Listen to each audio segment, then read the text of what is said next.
Hello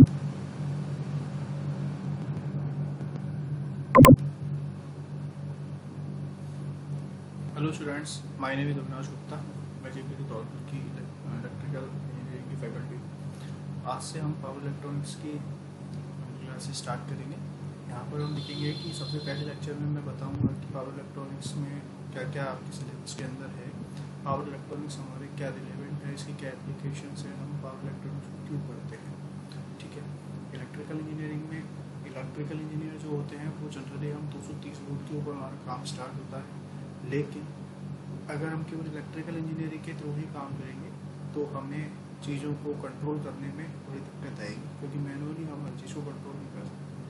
क्योंकि अगर कोई चीज़ रिमोटली रखी हुई है और हमने उसको रख के छोड़ दिया है तो हमें उस पर काम करने के लिए फिर हमें कुछ ऐसा इंस्ट्रूमेंट चाहिएगा जो कि ऑटोमेटिकली वहाँ पर वर्क कर सके। अदरवाइज हमें मैनुअल हमें वहाँ जाना होगा, फिर हम उस चीज़ को सही करेंगे।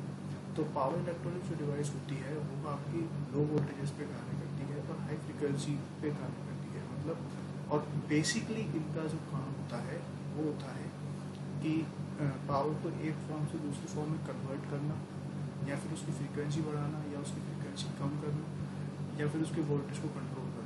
ये सारी चीज़ें जो होती हैं वो कुछ ना कुछ डिवाइस के थ्रू होती है।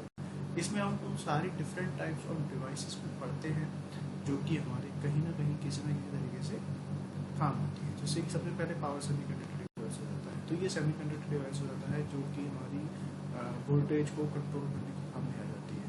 दूसरा आता है पावर कंट्रोल रेक्टिफायर। अब देखिए दो चीज़ होती है, एक होता है रेक्टिफायर, एक होता है इन्वर्टर। रेक्टिफायर का काम होता है रेक्टिफायर का काम होता है AC को DC में कन्वर्ट करना, और इन्वर्टर का काम होता है DC को AC में कन्वर्ट करना। लेकिन क्या होता है कि जैसे हमारे घरों में इन्वर्टर हम लगाते हैं, इन्वर्टर हम क्यों लगाते हैं कि भाई लाइट चली जाए तो हमें बिजली मिल जाए।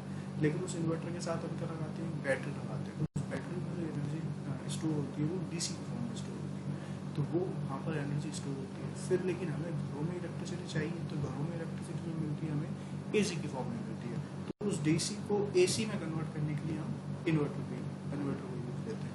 सेम तुम्हारा ऐसे ही तुम्हारा कहीं कहीं हमें क्या होता है कि हमें AC को DC में कन्वर्ट करना होता है, तो वहाँ पर हम रेक्टिफायर का यूज ले सकते हैं। तो डिफरेंट टाइप्स ऑफ रेक्टिफायर्स हमारे सिलेबस में आते हैं। जैसे कि सोलर है, सोलर सेल हो जाते हैं। बहुत सारी चीज़ होती है जहाँ पर हमें रेक्टिफायर्स का यूज होता है। क्योंकि इन्वर्टर जो हमारा चार्ज होता है, इन्वर्टर हमारा चार्ज होता है तो इन्वर्टर को भी बैटरी स्टोर करनी पड़ती है, एनर्जी स्टोर करनी पड़ती है। ऐसे ही फिर हमारा आता है चॉपर जो रहता है वो DC को DC में कन्वर्ट करना होता है। चौथे नंबर पर हमारा जाता है चॉपर को हमारा DC को DC में कन्वर्ट करना। अब भाई पूछोगे कि DC को DC में क्यों कन्वर्ट करना है, तो DC को DC में कन्वर्ट करने का मतलब ये होता है कि भाई DC का आउटपुट हमें वेरी करना है। जैसे सपोज हमें अभी आउटपुट मतलब 5 वोल्ट, हम चाह रहे हैं 2.5 वोल्ट आउटपुट मिले, तो हम चॉपर का यूज़ करेंगे। हमें 2.5 से नहीं, हमें 2 वोल्ट आउटपुट मिले तो हमें फिर DC हम चॉपर का यूज़ करेंगे। तो हम उसलिए इसके लिए चॉपर यूज़ करते हैं। फिर AC वोल्टेज रेगुलेटर आ जाता है जो कि फ्रीक्वेंसी को वेरी करने के, फिर वोल्टेज को वेरी करने के काम में आता है। इस तरीके से हमारे सारे इंस्ट्रूमेंट्स होते हैं जो कि हमारे बहुत सारे डिफरेंट टाइप्स ऑफ ड्राइव्स में काम आते हैं। जैसे इनका काम होता है बेसिकली स्पीड को कंट्रोल करना, वोल्टेज को कंट्रोल करना, आपका SMPS में हम इनको यूज करते हैं। तो डिफरेंट टाइप्स के इंस्ट्रूमेंट हम डिफरेंट टाइप के पावर इलेक्ट्रॉनिक्स में यूज़ करते हैं। Thank you. इस वीडियो में भी इतना ही, फिर हम नेक्स्ट वीडियो